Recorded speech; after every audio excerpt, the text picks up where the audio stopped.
गरीब चाय वाला। किसी गांव में मदन नाम का एक गरीब चाय वाला रहता था।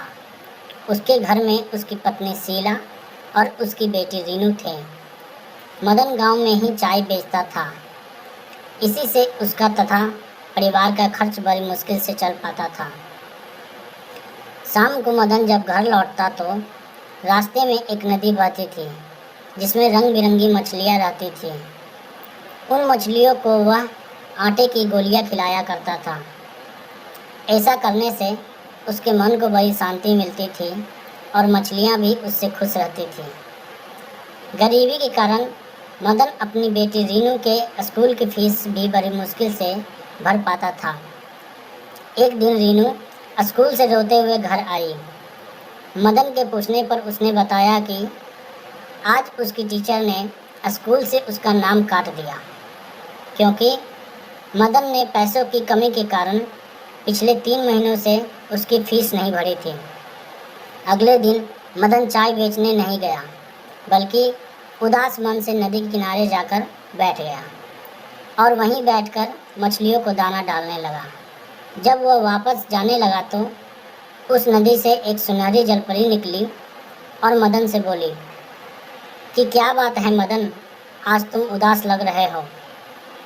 मदन उस जलपरी को देखकर हैरान हो गया।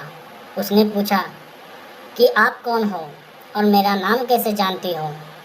जलपरी ने कहा, मैं एक जलपरी हूँ और मुझ में कुछ जादुई शक्तियाँ हैं जिससे मैंने तुम्हारा नाम जान लिया। तुम्हारी मछलियों को दाना खिलाने की आदत से मैं प्रसन्न हूँ। अगर तुम्हें कोई कष्ट है तो मुझे बताओ, मैं तुम्हारी सहायता अवश्य करूँगी। मदन ने सारी बात उस जलपरी को बता दी।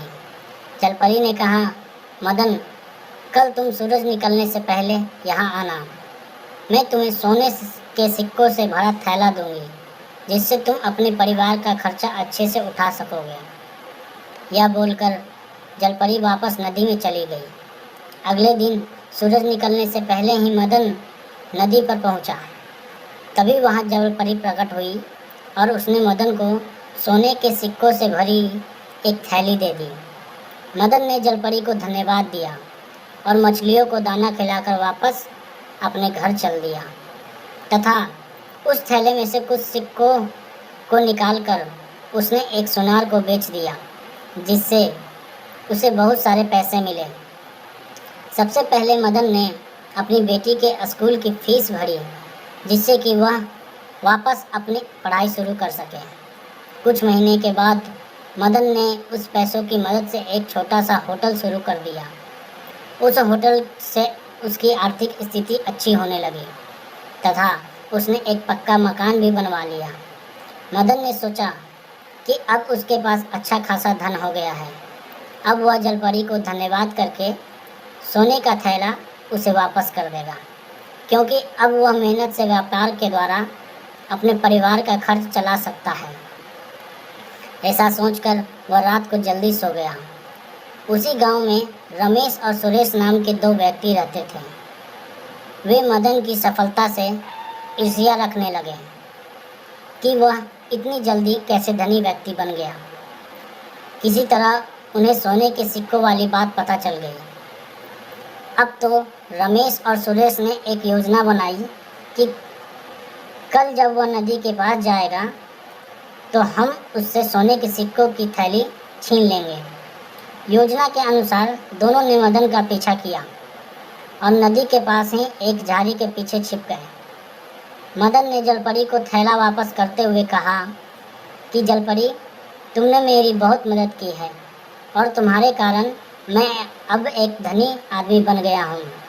साथ ही मैंने अपना व्यापार भी शुरू कर लिया है, इसलिए मैं यह सोने के सिक्कों की थैली आपको लौटाना चाहता हूँ। जलपरी मदन की ईमानदारी से बड़ी प्रसन्न हुई। अभी वह बात ही कर रहे थे कि रमेश और सुरेश दोनों ने मदन को पकड़ लिया और उससे धमकाने लगे और थैला देने के लिए कहा। यह देखकर जलपरी ने अपनी छड़ी घुमाकर उन दोनों को बेहोश कर दिया। उनके बेहोश होने पर जलपरी ने मदन से कहा कि हमेशा ईमानदारी से अपना व्यापार करना जिससे व्यापार में तुम्हारी खूब तरक्की होगी। यह सुनकर मदन ने जलपरी से वादा किया कि वह ईमानदारी और पूरी लगन से काम करेगा।